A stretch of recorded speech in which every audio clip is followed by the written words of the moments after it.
All right, so we've reached the last part of this chapter, chapter 9. And this part of the chapter is on something called molecular orbital theory. And first, what I just want to tell you is I'm not going to test you on any of the details of molecular orbital theory. It's another one of these things that's shoved into chemistry curriculum, general chemistry curriculum, that in all honesty shouldn't really be there. I'm just being totally frank with you. It shouldn't really be there, in my opinion, okay?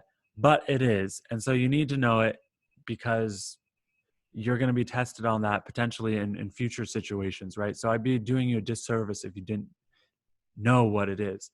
That being said, I won't test you on any of the details, on any of the calculations that you're going to see, okay? All I want you to know, and this I think is the most important thing for somebody at your level to know, is what it is generally and why it's better than other theories that are out there, okay?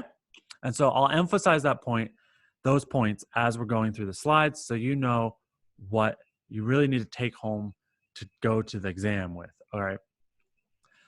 What this all boils down to is kind of what I told you last time, that valence bond theory actually isn't true. Well, nothing's true or false, guys, when it comes to science. It's just better and worse, okay?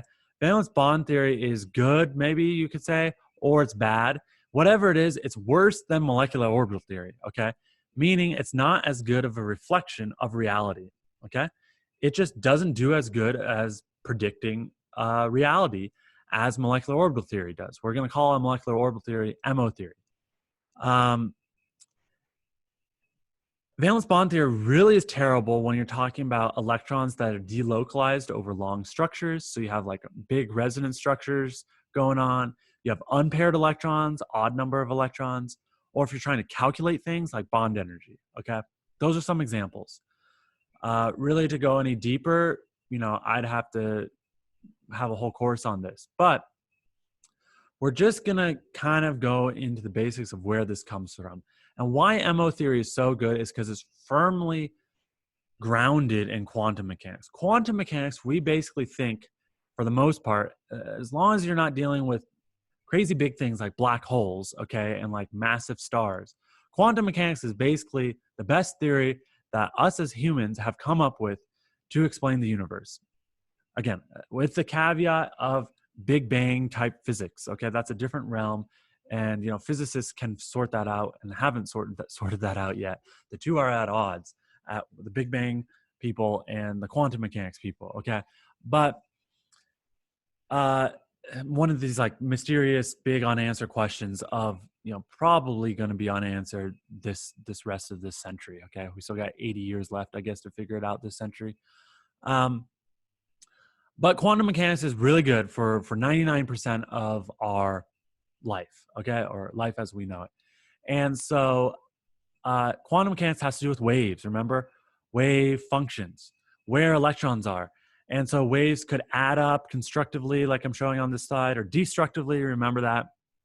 And quantum mechanics told us the different shapes of the orbitals and where electrons are with some probability, but things were weird because of the Heisenberg uncertainty principle. You couldn't know exactly where electron was or anything is with 100% probability, which is really crazy. But, still things are predictable, so it's nothing to get depressed about. It's not just like life is random. Anyway, what you're going to do in molecular orbital theory, MO theory, is you're going to take these wave functions and you're going to add them together, either constructively or destructively. Fundamentally, this is what it's all about, and this is a better approximation of where electrons are when you're dealing with bonds. We're dealing now, we know atomic orbitals, 1s, 2s, 2p, okay?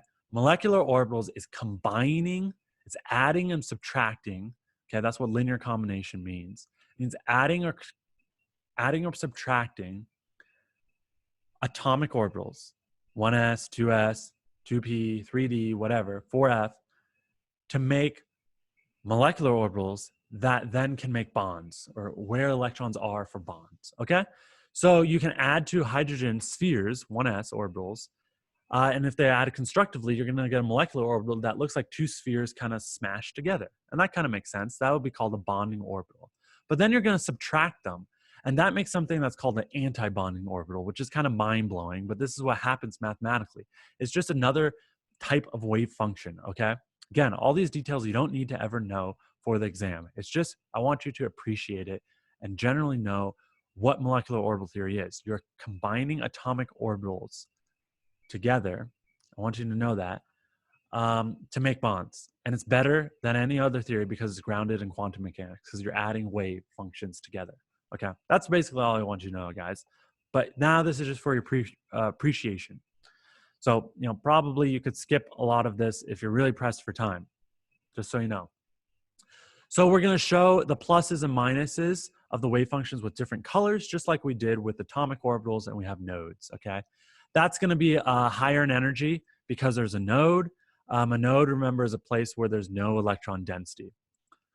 This is like destructive interference. So you add two 1s orbitals of hydrogen together. We're trying to make a hydrogen molecule, H2. And you're going to get constructive interference to make a bonding molecular orbital and destructive interference to make an anti-bonding molecular orbital, which is going to be higher in energy. These are just wave functions adding up and subtracting together of the atomic orbitals. This is actually closer to what happens in real life because wave functions are just probability maps. They're probability math functions of where electrons are, and you're just now combining them in different ways to make molecular orbitals. So here it is pictorially in a different way. You have one electron in each 1s orbital of hydrogen. They're far apart.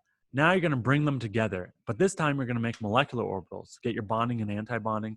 And where are your two electrons going to go? Well, they're going to both go in the bonding orbital because that's lower in energy, and you're not going to have any electrons in your anti-bonding electrode. So, we could draw an MO diagram for helium, and all that would look like here is, let me just get my pen here. All that it's going to look like is, now this is helium. So helium has two electrons, right? Two valence electrons and two electrons total. And so it's going to look like that. So now you have a total of 4 electrons. This is He2.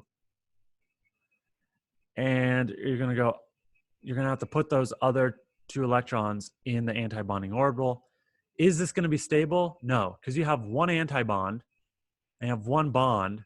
So net 0 bonds.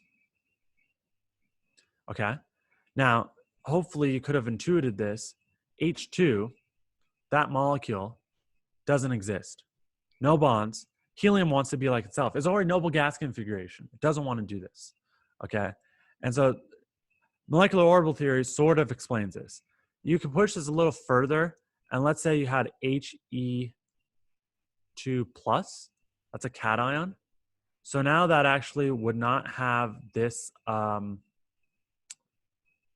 only have 3 electrons because 1 electron's got removed. So it would look like that. That would actually have half a bond, okay? Call it half a bond. Basically, bond order would be a half because there's 1 bond from the 2 electrons here, but there's one half of an antibond. So you have half a bond. But anyway, this is just for your appreciation, guys. This is super cool stuff, and this is what people like me do all the time. We think about molecular orbitals because this is actually what closer to what reality is like. And you can do a lot of calculations on these things and stuff like this. But we're going to dive deeper into this in the next videos. But it's mostly for your appreciation. Okay.